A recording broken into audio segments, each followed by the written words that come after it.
Good afternoon, everyone. Welcome to another edition of Awaken the World. Today, again, is Sunday. We present Awaken Sunday Live Q&A. Beware your desires. You are playing with fire. And all the text works except mine. That's okay. I'm behind the microphone. So I can just say, yeah, we had a midday siesta. And for us, midday is 11:30. We're up nice and early in the morning. Why? Because it gets really hot out here. You know, it's going to be 32 today. And, there's nothing you can do by the time it gets to be this temperature. It's just crazy out. So we get all our stuff done in the morning. We do things inside during the day, and then we get back out there in the evening, and that's about the way it is. So, nice to see everyone that's able to make it today. We have a great video today, and this is one of the most damaging, destructive, time-wasting, money-wasting subjects that I continually am so disappointed in seeing spiritual leader after spiritual leader come back to over and over and over again and try to sell you something that it's got to stop. And I hope this is going to be the end of it. And of course, that thing we're going to talk about is desire.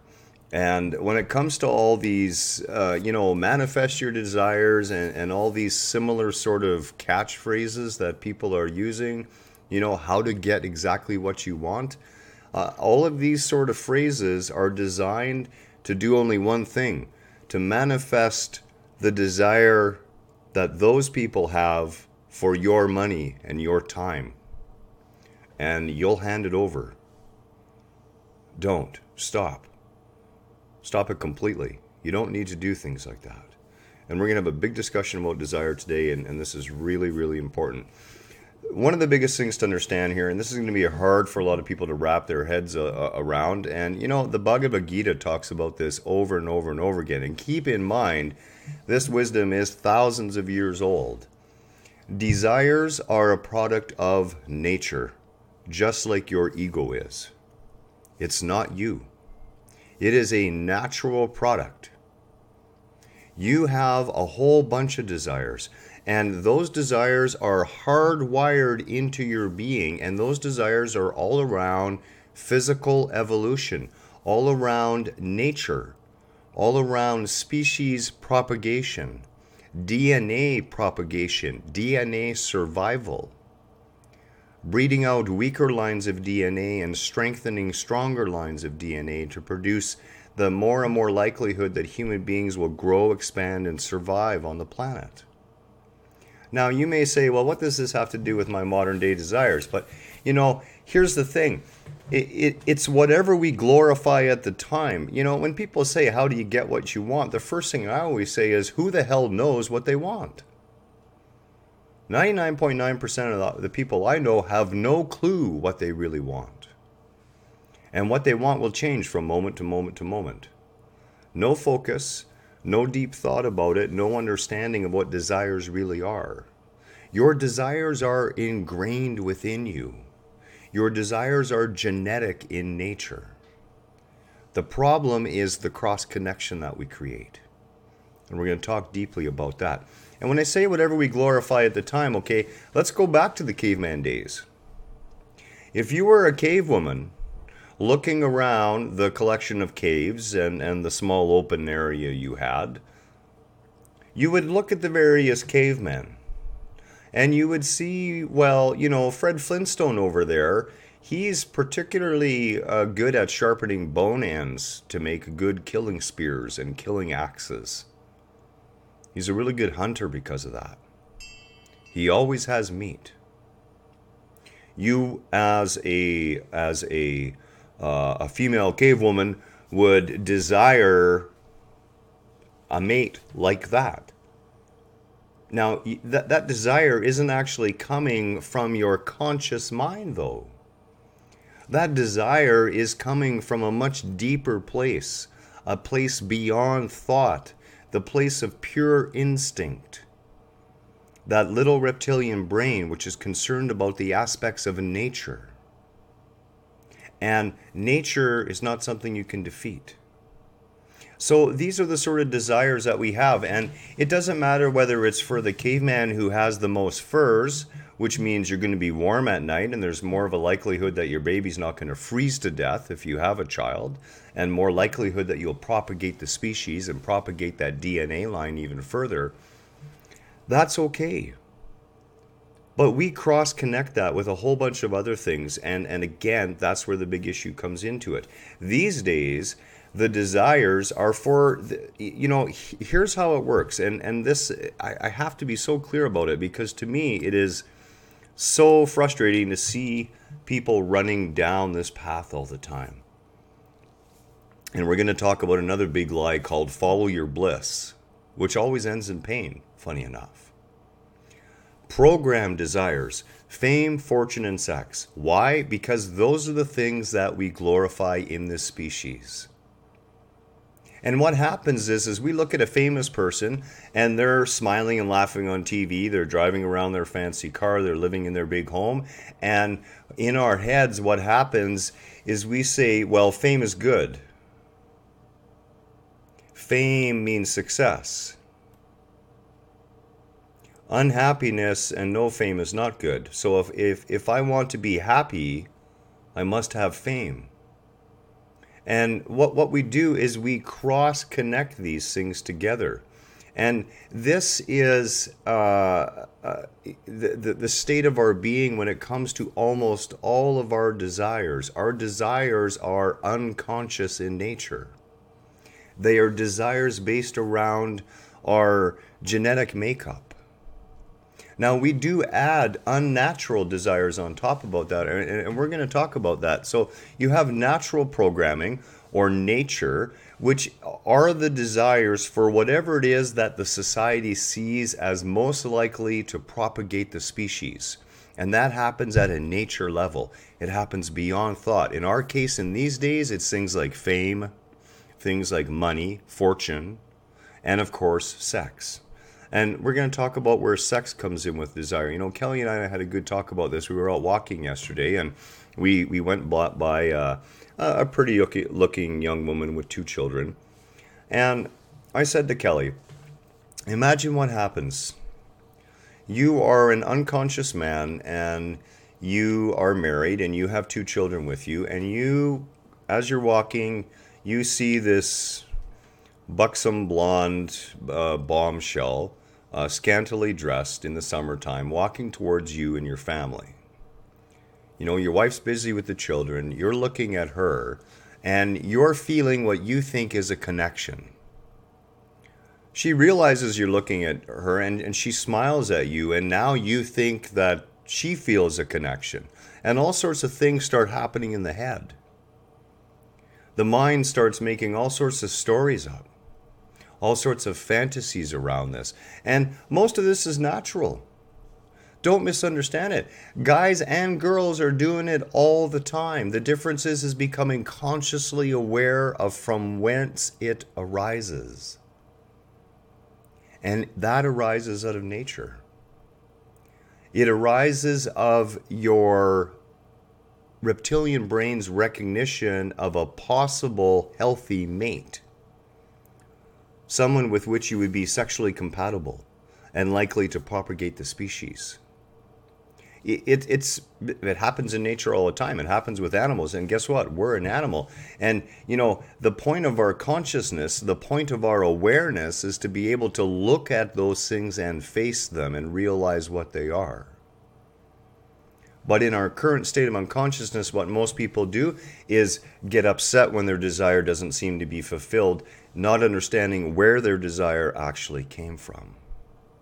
And then, of course, there's all the unnatural or societal programming that gets involved in our desires. And as I said to Kelly again, how many of the things that you honestly desire through your life belong to you? How many of those things that you think you desire, when you really think deeply about it, you desire because someone else said, or because society judges it as, or because someone put it into your head that you're going to feel good when that desire is fulfilled? And you see, this is what it comes down to with desire, and this is the big, giant, egoic screw-up almost every mainstream spiritual leader has fallen for. And that is an assumption that the things we desire will somehow make us happy. Because again, what are we doing? We're going without. We're going outside of ourselves. And what are we looking for? An assumption that that desire is going to make us happy. You know, you want a new car. Why? Well, it's going to make me happy. New cars do not make people happy.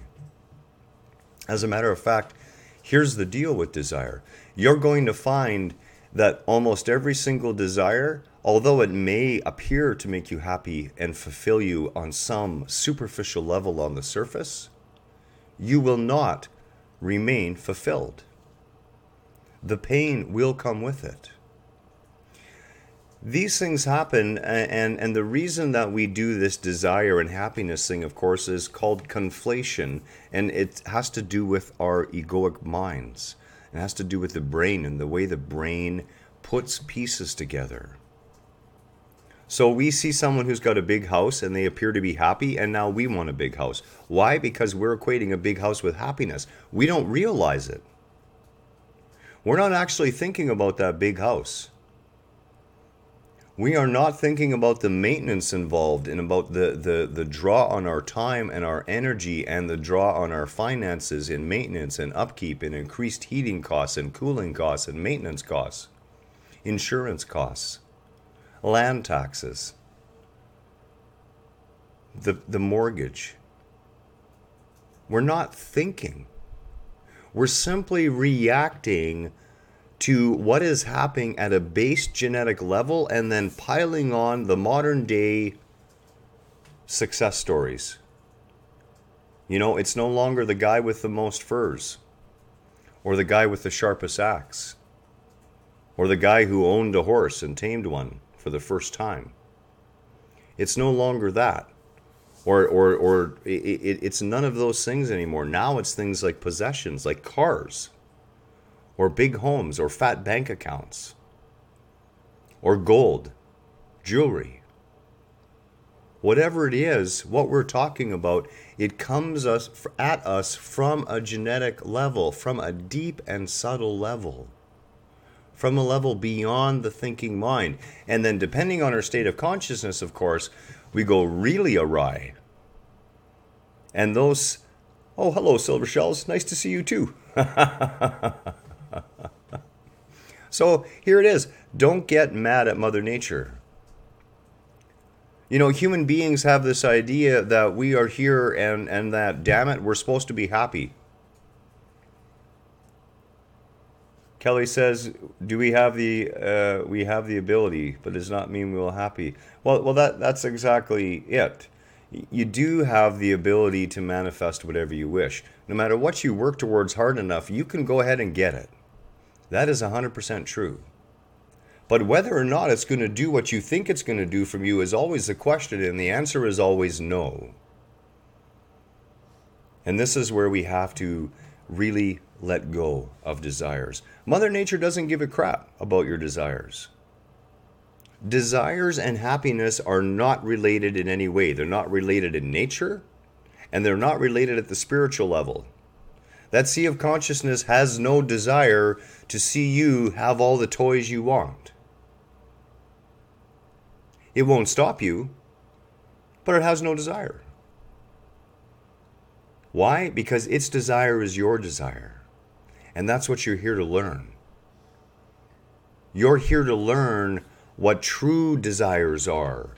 And the desires that we're seeing and the desires we're talking about and the desires that people are paying money to try to manifest all bring pain. There's a reason for that. The energy of attraction lie, okay? And here's the lie of the energy or power of attraction lie. People say, well, you know, I can teach you to harness the power of attraction. I can teach you to use the energy of attraction. You know, I don't like using foul language on the videos very much, but this is pure bullshit. Okay? The energy of attraction, it isn't something that turns on and turns off. Your thinking is creative. Your words, deeds, and thoughts are all creative. You are attracting and repelling all the time. You cannot stop doing that. It is your thoughts that have to be taken under control. No quick fix, no book, no piece you read on how to attract happiness will ever bring you happiness. Ah, Debbie, good to see you. Way over there across the pond. Although we're talking about the Atlantic pond. Big pond. Nice you can make it. It's been a while. Good to see you, Debbie. And yes, Kelly's here too. Absolutely. Yeah, she gets a little downtrodden sometimes. We'll go outside, and if the neighborhood kids are out playing, it's just Garhen, Garhen, Garhen. And Kelly's standing right beside me. It's like she doesn't even exist. And it's not her fault. I mean, I'm bald and growly and have a deep voice, and the kids think I'm a giant, dangerous teddy bear that they love to play with. So, we got to get back to this energy of attraction lie, this harness the power of attraction lie. Stop paying money for these sort of things. Quit reading those sort of books. Quit listening to those sort of videos. Give it up. It's always operating in your life. It can't help but operate. It is a fundamental principle of the universe itself and how all of creation functions.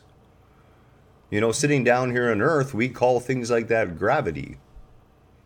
Right? It doesn't matter whether it's the gravity of one individual pulling other individuals into the circle or a sun keeping a hold of the planets. Everything is about attraction. Everything is about levels of attracting. And it is always operational within our being and all around us. It cannot be avoided. The only thing these people are trying to attract is the money out of your pocketbook and into their pocketbook. And, quite frankly, I am heartily disappointed to find people like Deepak Chopra trying to sell you the idea that you can do a meditative series and somehow attract exactly what you want into your life. You can attract exactly what you want. But first, you have to know what you want. Debbie says, if it is working all the time, how does it work in life? Can you give an example? Look around you. Everything that is manifest now is a manifestation of your past thoughts, words, and deeds. Everything around you right now. Not only individually, but collectively, of course. We manifest our lives through our thoughts, words, and deeds. We are attracting our life all the time. The decisions we make, the choices we make in what we feel we have and don't have and wish and don't wish, help to shape our actual existence. We see the flow of things coming in and out based on our thoughts about things, based on our actions on things. It doesn't matter where you look in your existence, it is working all the time. For example, if you are despondent and upset and sad in your life, you are going to find yourself surrounded by other despondent and sad people. If you're out there expecting and angry inside and fearful and filled with pain, you are going to meet other people who are also angry and filled with fear and pain. Like attracts like. The two come together through that energy of attraction, that law of attraction. Whatever you are broadcasting, you will receive. There was a great post the other day, and I can't remember who posted it, and I do apologize. I think it actually was Jennifer. And the post was basically saying that, if someone bumps into your cup is going to spill. The real question is, what's in the cup? If your cup is filled with, self-doubt and not liking your existence and negativity, when that cup is bumped, that's what's going to spill out. And that's what's going to come right back. Because, of course, when that spills out of that cup, it not only spills onto other people, but it spills onto us too. If your cup is filled with love and compassion and tolerance and understanding, that will spill out of the cup. This is really how the law of attraction works, okay? And it really comes down to where you have your thoughts pointed on a regular basis. What about the child who's molested? Does the child attract that into their life? Well, believe it or not, yes. Now, they don't track it into their life on a conscious level, but understand this. Most people aren't attracting their lives in conscious ways. Most people are living unconscious lives. They think their life is happening to them instead of realizing that life is happening through them. Now, here we're going a little bit beyond the normal thoughts, okay, when we talk about a child who's molested. This is a little bit off course. What we're really trying to talk about here is desires. Of course, the child doesn't have a desire to be molested, but the molestation of that child may have already been set up as a necessary event in the development of that soul, in the experience and journey of that soul. That doesn't mean that the child attracted it into their lives, but in the same way, they did attract it into their lives.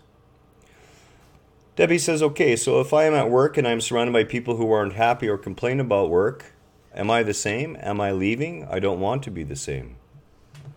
Well, here's a case, Debbie. No matter where you are in your existence, it's always going to be a choice about who you choose to be.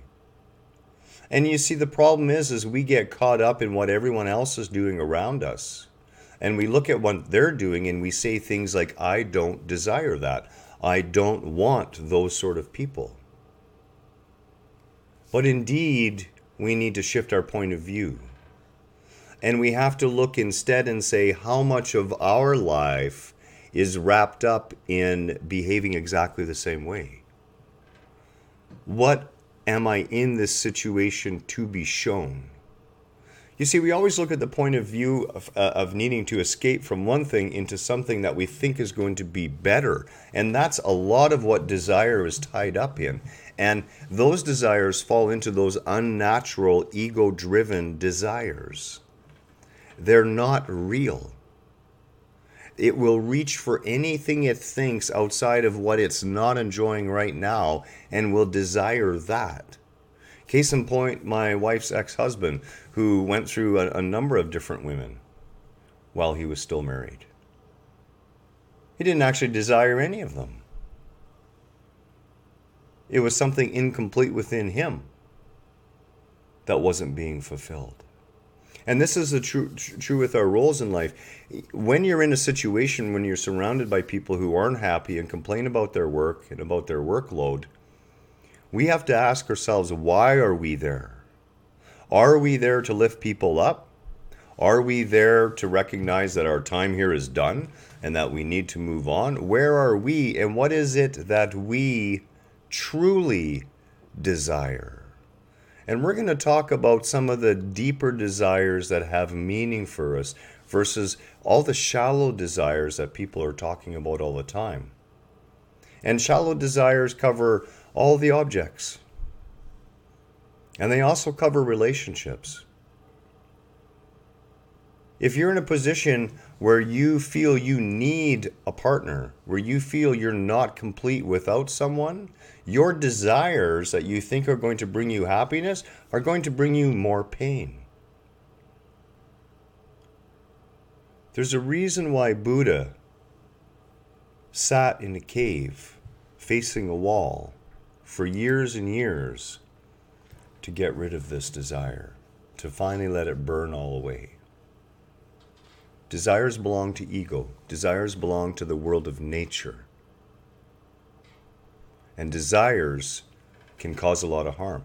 Now, understand, there are many base desires that are very good. For example, you cannot defeat the desire to eat food. Your body has a desire to feed itself. And you will succumb to that desire sooner or later. You can override that desire with your mind for long periods of time, and we call that fasting. Your body has a desire for water. Your body has a desire for sleep. You have a desire for a sense of security. These are all natural desires. They rise right out of our genetic code. They rise from a deeper place beyond our conscious minds. And the issue, like I said, is that the ego, the conscious mind, twists those to match whatever the current societal makeup is. And those are the things that we go after. Those are the things we look to. Why? Because we're sensing that there's something missing. And there is something missing, but the missing isn't on the outside. And what it is isn't really missing. We're just missing it. We're just not seeing it. There is only one way to get what you want. Only one way. And we really have to talk about this, because people who follow their bliss always end up in pain always. We live in a relative universe. Everything in this universe is paired. You cannot avoid it. You think the new car is going to make you happy, and yes, initially the new car may make you happy for a short period of time, but sooner or later that car is going to start bringing you pain. Why? Because the joy and the pain are wrapped up in the car equally. It doesn't matter what the object is, whether it's another person or a bauble or a set of earrings. What brings you happiness in 1 minute will bring you the opposite in the next. The energies needed to create it contain both halves of the spectrum. They're inseparable from each other. They can't be separate from it. Just like the example of the big house. So we go out and let's say even that we win the big house. I'll tell you a story about the hospital lottery in Vancouver. The hospital lottery in Vancouver used to give away as their main prizes, usually 2 or 3 of them, a $750,000 to $1.5 million luxury home full of beautiful furnishings and all, done by, literally small mansions. Here's the problem. The winners couldn't afford to keep the homes. The taxes on those homes were so high and came at them so fast that they had to put the homes up for sale immediately, and some risked bankruptcy waiting for the home to sell in order to reap some of the money out of it.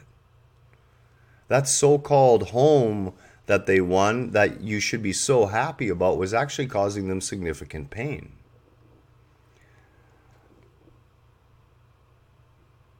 Debbie says, I'm really beginning to experience this. Well, that's fantastic. It really is. I mean, you have to begin to look deeper and deeper. Our desires for everything we see as outside, looking to somehow make for happiness, never, ever do. And this is the thing. This is that fixation we're talking about on always feeling good. It is not the same thing as living in peace. Following your bliss is exactly the same thing. It's the idea that you should always be feeling good. And as long as you're addressing this at an egoic level, it's impossible. It will never happen. You'll never get to the point where you're always feeling good. As long as you're coming from this from the thinking mind, you're going to live in that state. No matter how many courses you take, no matter how many thousands of dollars you hand to some false guru sitting on a stone somewhere who tells you that he will show you the way to happiness. Buddha wanted an end to suffering. But that's not really true. What he saw was that the ego caused the suffering. What he wanted was to achieve joy. He wanted to go past that egoic place where he could see life without the filters, without that filter of ego, and in that awakening moment, achieve everlasting happiness, everlasting satisfaction. Desire cannot be eliminated, and nor can it be dug up from the intellectual mind. And I want to read something from you. It is a beautiful piece, and it makes a lot of sense and really adds to this. The mechanisms of desire are extremely strong and subtle. They are literally hardwired into our nervous systems, okay, through generation after generation after generation of DNA and genetic memory transfer. From the earliest caveman up until present day, our desires are hardwired. They cannot be eliminated or transcended even if we completely comprehend it with our thinking minds. This is why meditation is such a brilliant solution. You see, meditation forces you to confront your desires head on, over and over and over again. When you sit in non-goal seeking meditation, when you sit in meditation for the sake of meditating, and you may have a goal to achieve that peace that we're talking about, that Debbie has mentioned here, you are forced into direct confrontation with your basic desires and many of your other desires, but you're forced into confrontation with your basic desires. And those basic desires can be as simple as, I want to move and stretch, but you don't. The mind's screaming to scratch that leg, but you don't. You look at the desire and you resist the desire. You may have a desire not to be there facing a blank wall doing the meditation and instead wish to be out talking with your friends, but you're not. You're facing your desire head on. And you're doing nothing. You sit there and you meet your desires moment by moment, and you do not do anything at all to satisfy even the easiest ones to satisfy, like scratching your cheek. You want to move, but you don't. You want the meditation session to be a good one, full of peaceful feelings and bliss, but you stick with it even when it's full of conflict and distractions. You just sit still. This usually causes desire to redouble its efforts, of course, and rather than getting more blissful, you get positively enraged. It's not an easy practice, and it's not a simple practice, and there's no one who has an easy time doing it, and it is work. That's a given. The way, of course, as this article was talking about, is meditation, and Debbie, the answer is meditation. No amount of thinking about this is going to help, okay? What you need to understand is no matter what it is, your desires will fall into two categories. Those that come out of nature. And those desires are limitless in that category alone. And then there are the societally programmed desires that come out of our society and still relate to those natural desires. You know, when we have a desire, if you're a single woman and you see a really good-looking guy and you have a desire for sex with that person, okay, you have to understand where that desire is originating from. It originates from that genetic state, first and foremost, and then your mind will grab that and the ego will add all sorts of things on top of that. Right? Well, it's been a long time, and wouldn't it be nice, and I remember this, and these are the things we do to ourselves. What we're looking for with desires outside of natural desires are a feeling. And we honestly have that within us, whether we have the desire met or not.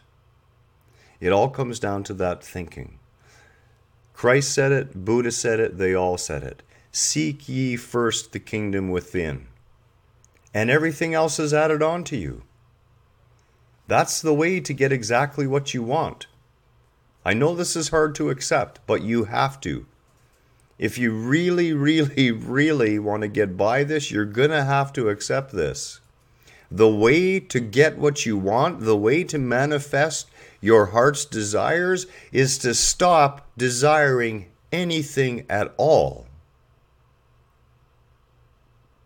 Except for one thing. Desire to live in the conscious state of awareness that lets you see the beauty of every single thing that life brings and takes away from you. What's going on with people who charge lots of money for their events? Or you go to their event, but they pay another $500 to spend an hour with a person. Many are willing to pay. Well, this is exactly what I'm talking about, Debbie, okay?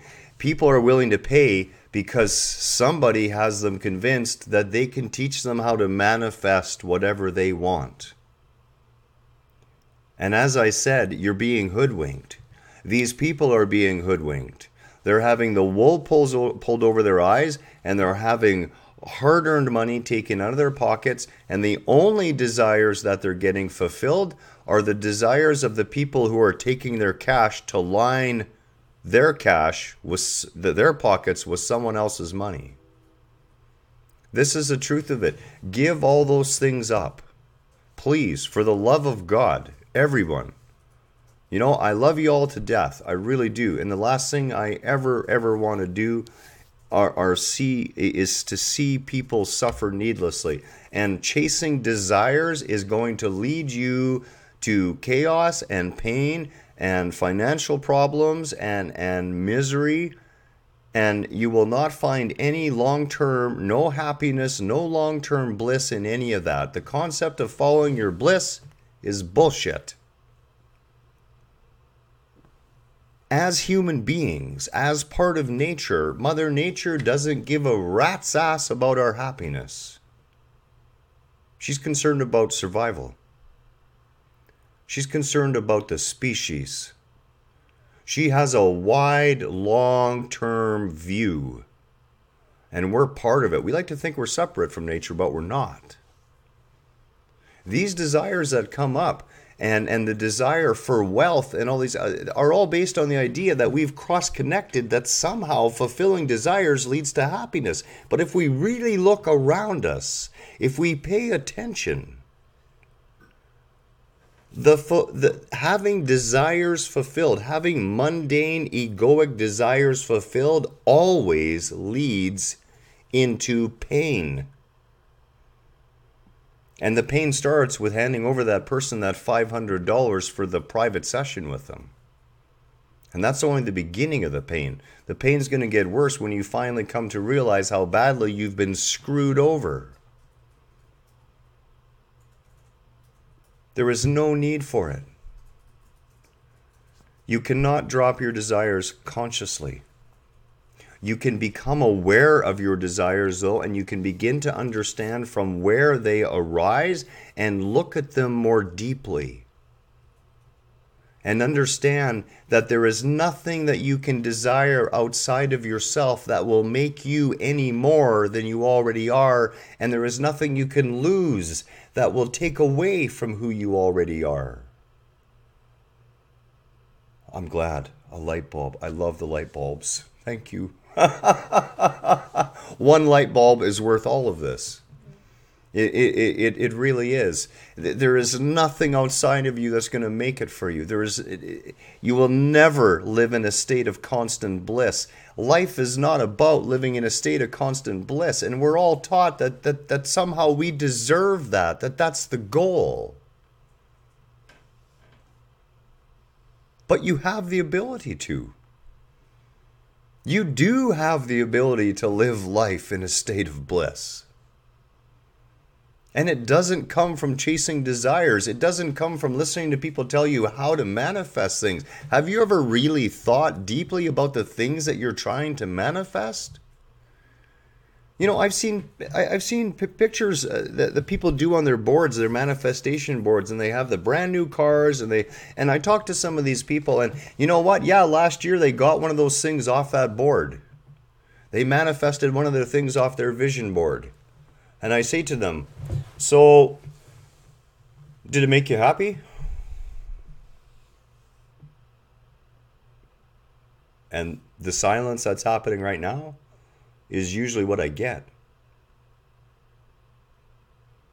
Debbie says, something in me has smelt a rat. It's like, surely if we would truly believe that we are complete whole enough, why the need for all this accumulation of whatever? That's exactly it. Debbie, you're there. Keep smelling the rat. Grab that rat and take a deep and remember that smell, because every time someone tries to sell you something that's somehow going to do something to benefit who you are, that's that rat again. And it's a stinky London sewer rat. A big stinky London sewer rat. With glowing red eyes and fangs and little teeth. No, you're hitting the nail on the head here. There is nothing that you can have outside of you that's going to make you any more you, that's going to make you feel any more whole. It all comes inside. And it's this cheap. Meditate. Meditate in the woods. Meditate in nature. Meditate in the airport. Meditate at the bus stop. Meditate, meditate, meditate. Bring yourself back to that place of stillness within all the time. Look head on at your desires. Look at them and go through the process with yourself mentally. Take time and reflect on your desires and see where they lead. Look at other people who have manifested these desires and go ask them if they're truly happy. As I said to Kelly, behind most of these big mansion doors, there's very unhappy people living very stressed out lives. And when I met Kelly, as far as I was concerned, they had a mansion. They had some 34, 36, 3,800 square foot monster home with a 2 carport garage built in, and then a 3 carport garage carriage house sitting on like 3/4 of an acre almost, and it was pretty much the biggest house on the block, and had the fancy lights going down the driveway, the tree-lined driveway.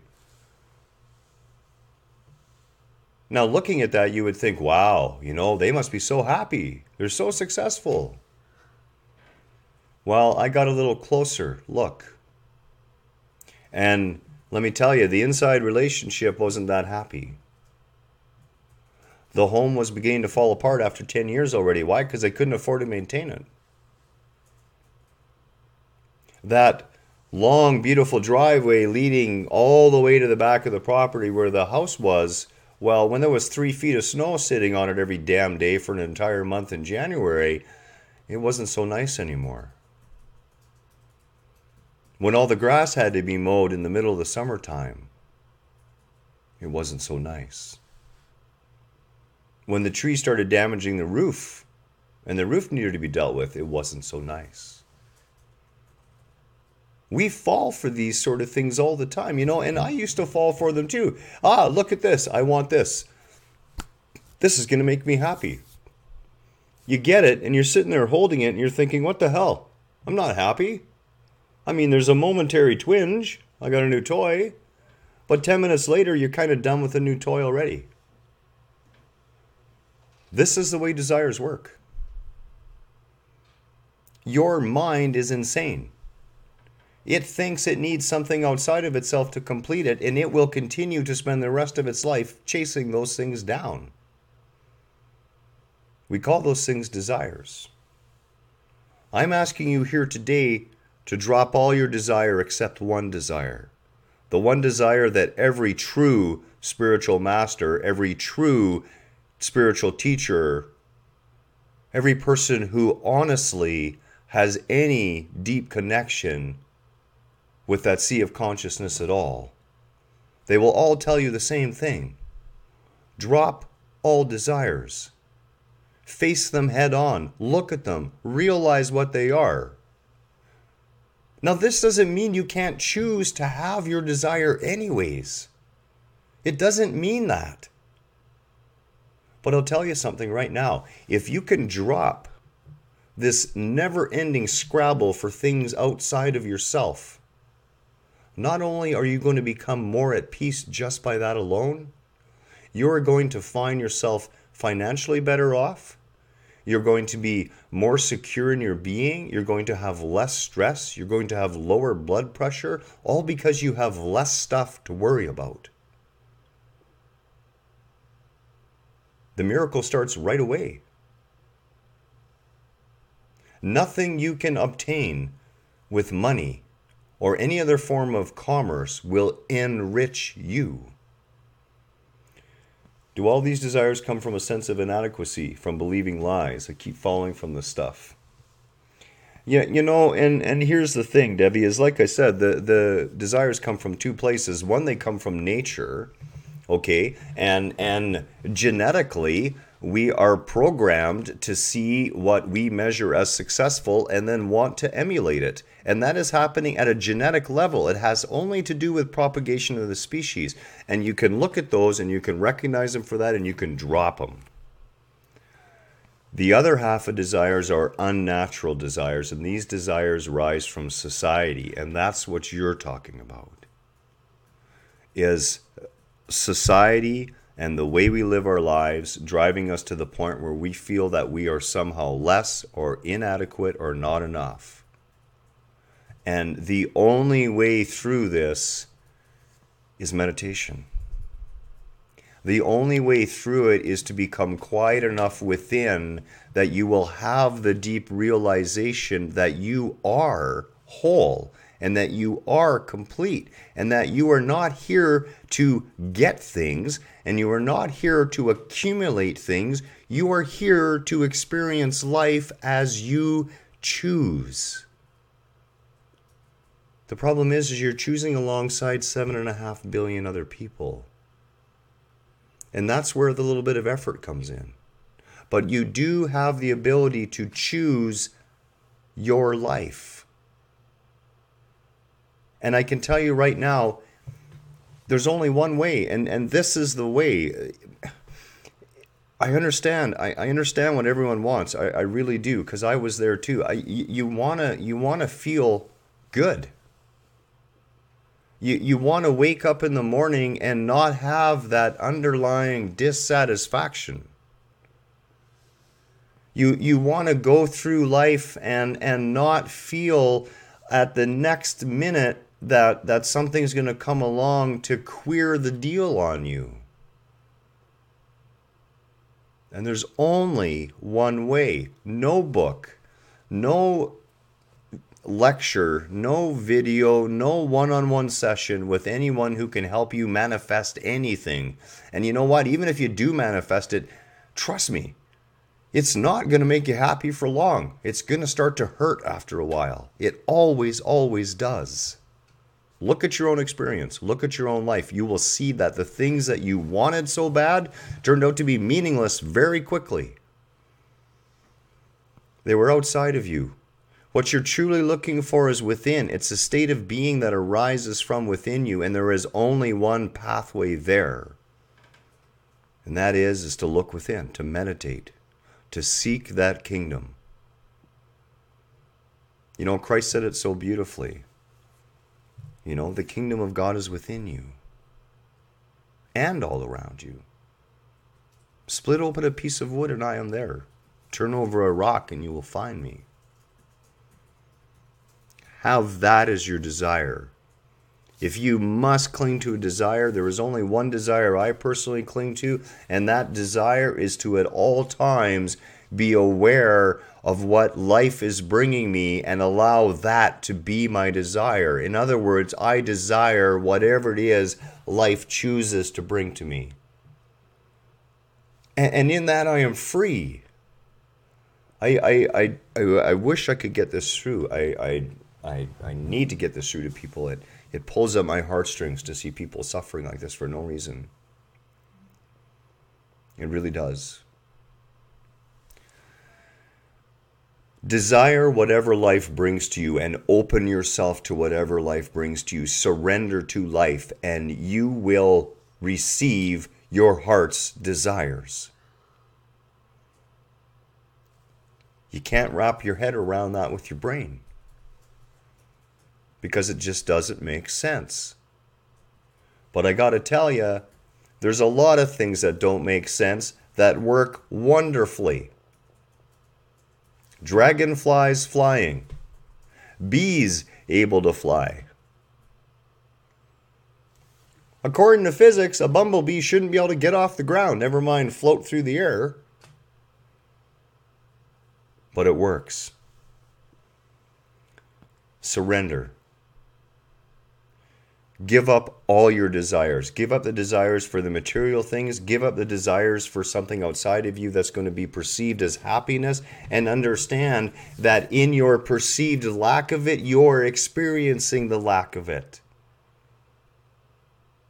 Give up your desires to be happy. Give up your desires to be sad. Give up your desire for bliss. Give up your desire for meditation. Give them all up.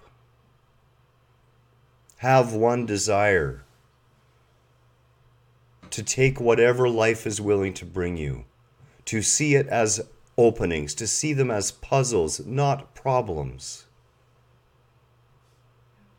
To let go of the physical items and to take joy in the simplest of things. To be okay with your own being. These are the desires that are worth focusing on. These are the only desire that you can have that will actually bring happiness long term. Happiness for the rest of your days.